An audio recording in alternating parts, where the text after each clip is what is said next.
Ashes of Creation is an MMORPG that has been in development for almost a decade now, and it has become very sought after because it's supposed to have so many systems in the game that you usually only see one or two per MMO. So the fact that this game will have as many as it will is huge. The game is being made for all types of players: solos, casuals, role players, hardcore players, PvPers. Everybody's going to have some form of content for their playstyle, but you'll also have to tolerate and coexist with the other types of content available as well, even if it isn't your cup of tea. Starting with an overview of how the server is supposed to look, you're looking at about 10,000 players per server come launch, and they'll increase it gradually as people take breaks now and then. So a singular server, or realm as they're referring to it, could have over 50,000 accounts associated with it. They have this proprietary networking mesh solution that's supposed to cover having so many people in a server. So who knows, maybe this will be the only MMO in history to have a flawless launch. They actually had this couple hour long live stream because the developers are actually pretty cool, and they like to show off the game monthly. So that networking bit was actually in the most recent one that they had at the beginning of July. Additionally, it's important to mention that this MMO will essentially have 36 different classes that you can choose from. Essentially, there are 8 base classes, so when you get halfway to the max level, you get the option to choose a second class that would augment your skills, or you could double down on the same class, and choosing that second class would augment your skills. So for instance, if you chose a fighter class as your main archetype and have a sprint ability, and then you chose mage as your second class archetype, it'll turn your sprint ability into a teleport. You know, fighter crossed with a mage would essentially be a spell sword, which is really awesome. I know so many people that would go back to WoW if they had a spell sword class. When you have that many players in a given world, it's gotta have a pretty large map. And on top of that, this game is slated to have over 85 different towns that they call nodes, layered all over this large map. And the exciting thing about these nodes is that they're all independent of each other, and they grow at different rates. So if one node has more players crafting, gathering, and processing, and killing mobs in the world of the development, that node will increase in level, and it announces it in a banner. Nodes will also have player-elected governors that can set a tax rate of that node to use the funds to build specific buildings, or even hire NPC mercenaries to help defend the node should it come under siege from another node.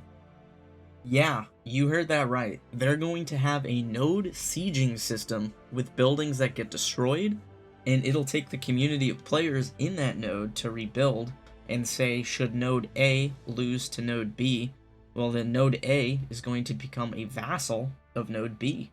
There's also supposed to be a stock system for the nodes mentioned, so you can purchase stock in a node that you live in, and the more trade that your node gets, the more tax revenue it can harvest, the higher value that stock and node will be. My favorite system this game is supposed to have is its guild system. The way it breaks down is that you're able to level up and progress your guild and unlock perks and such, including more guild slots, but you'll have to give up passive buffs. So you could be a fully decked out guild with about 35 members and all of the possible skills, or if you want more people in that community, then the current count is supposed to go all the way up to 300 people for that particular guild. So, if you want to enjoy some PvP elements, go and join that massive guild. Or, if you're like me and you kind of want to start your own guild, but don't really care for managing hundreds of people, you'll actually get rewarded for having less people. Guild progression has been something I have been dying to have in like World of Warcraft, because basically the way guilds work there is you run a raid and you get an achievement. That's about it. Whereas with this, you get to actually level up different perks, increasing the harvesting speed by all the members, the health regen, and just like a bunch of other stuff that they'll probably plan on adding, because this game is only just going into its second alpha. I'm a huge believer in that small things shouldn't be forgotten, and Ashes of Creation is going to be littered with small things that make up this huge game. just to spitfire some more things, they plan on having a family system that you and your friends can utilize, complete with summoning your family members and sharing a freehold with them so that you guys can all maintain a property. Gets very Amish really fast, but it's really awesome that they're going to be having this in such a massive game. If you want to name your family the Torettos, you can choose a surname, and it can be all about family if you really want. There's also a corruption system for people who randomly PvP, aka if that dude stole your mob, you can finally say, screw you guy, kill him, and you'll get like a negative corruption score, which will hurt your further PvP capabilities for a while. But hey, if you like the taste of blood, you could literally keep going so far as to even become so corrupt that you may drop your gear on death. Additionally, it's a really cool thing that they're having implemented is bounty hunters. Yeah, so you could get a license to become a bounty hunter in Ashes of Creation set in a fantasy world and track these corrupt players.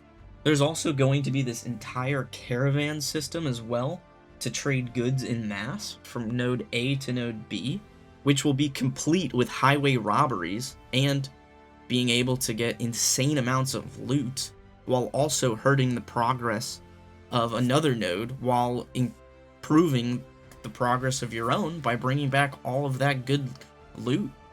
Also, one of the last things to mention is that there's going to be a complete naval system where you can build your own ships, fight sea monsters in sort of like raids, go to different islands. There's going to even be island-based nodes, if you saw from earlier with that node system, and there's going to be so much more.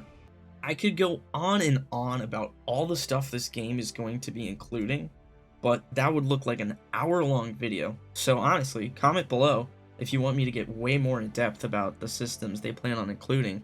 And if the information I mentioned was enough to interest you, consider using my referral link and create an account on their website.